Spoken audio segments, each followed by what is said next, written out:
Hi everyone. इस video में हम बात करेंगे इग्नू के नेक्स्ट सेशन यानी कि जनवरी 2026 सेशन के री रजिस्ट्रेशन कब से शुरू होंगे।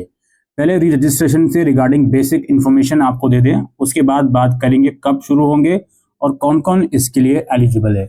इग्नू के अंदर री रजिस्ट्रेशन का मतलब होता है सेकेंड ईयर, थर्ड ईयर या अगर आप फोर्थ ईयर करना चाहते हो तो उस पर्टिकुलर ईयर में एडमिशन लेना। या आपका सेमेस्टर वाइज रजिस्ट्रेशन है तो second semester, third semester, fourth semester में रजिस्ट्रेशन लेना यानी कि एडमिशन लेना। इसको इग्नू के अंदर री रजिस्ट्रेशन बोला जाता है जो कि आपके समर्थ पोर्टल से होता है। इसके रिगार्डिंग एक इम्पोर्टेंट बात समझ लो आप लोग, इग्नू में कभी भी ईयर बैक किसी का नहीं लगता। अगर आप किसी ईयर के सारे एग्जाम छोड़ देते हो या फेल हो जाते हो तो आपके दिमाग में ये नहीं आना चाहिए कि मैं सेकेंड ईयर या थर्ड ईयर के लिए एलिजिबल हूँगा या नहीं। आप सेकंड या थर्ड ईयर के लिए एलिजिबल होगे इररिस्पेक्टिव कि आपने प्रीवियस ईयर या प्रीवियस सेमेस्टर के कितने पेपर दिए हैं या नहीं दिए। ठीक है, इस चीज को ध्यान रखें। नंबर 3, ये जो री रजिस्ट्रेशन है आपके एग्जाम टाइम में ही शुरू हो जाते हैं। तो आपके माइंड में ये भी थॉट दोबारा आ सकता है कि सर अभी तो एग्जाम चल रहे हैं, अभी कैसे रजिस्ट्रेशन हम कर लें सेकेंड या थर्ड ईयर में। जी हाँ, एग्जाम के टाइम ही शुरू हो जाते हैं, बेशक वो एग्जाम के बाद भी चलते रहते हैं, तो आप बाद में भी कर सकते हो। ये कुछ बेसिक इन्फॉर्मेशन हो गई री रजिस्ट्रेशन के रिगार्डिंग। अब बात ये आती है कि जनवरी 2026 सेशन के जो री रजिस्ट्रेशन है वो कब शुरू होंगे। आइडियली ये दिसंबर के फर्स्ट या सेकंड वीक तक स्टार्ट हो जाते हैं। इसके लिए कोई नोटिस आना जरूरी नहीं है, वेबसाइट पर आपके समर्थ पोर्टल पर लिंक एक्टिवेट हो जाता है और दिसंबर के फर्स्ट या सेकंड वीक में ये स्टार्ट हो जाएगा, जो कि लगभग फरवरी या मार्च तक चलते हैं।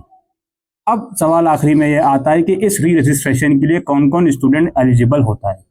सबसे पहले तो वो सारे स्टूडेंट जिन्होंने इग्नू में नया एडमिशन या सेकंड या थर्ड ईयर में एडमिशन लिया था जनवरी 2025 सेशन में किसी डिग्री प्रोग्राम में, तो वो अब जनवरी 2026 सेशन में अपने उस डिग्री प्रोग्राम के नेक्स्ट ईयर या नेक्स्ट सेमेस्टर में एडमिशन लेंगे। नंबर 2, कुछ ऐसे स्टूडेंट थे जो जुलाई 2025 सेशन में री रजिस्ट्रेशन करने के लिए एलिजिबल थे, लेकिन वो कर नहीं पाए थे, लास्ट डेट निकल गई थी। तो अब वो जनवरी 2026 सेशन में री रजिस्ट्रेशन कर सकते हैं।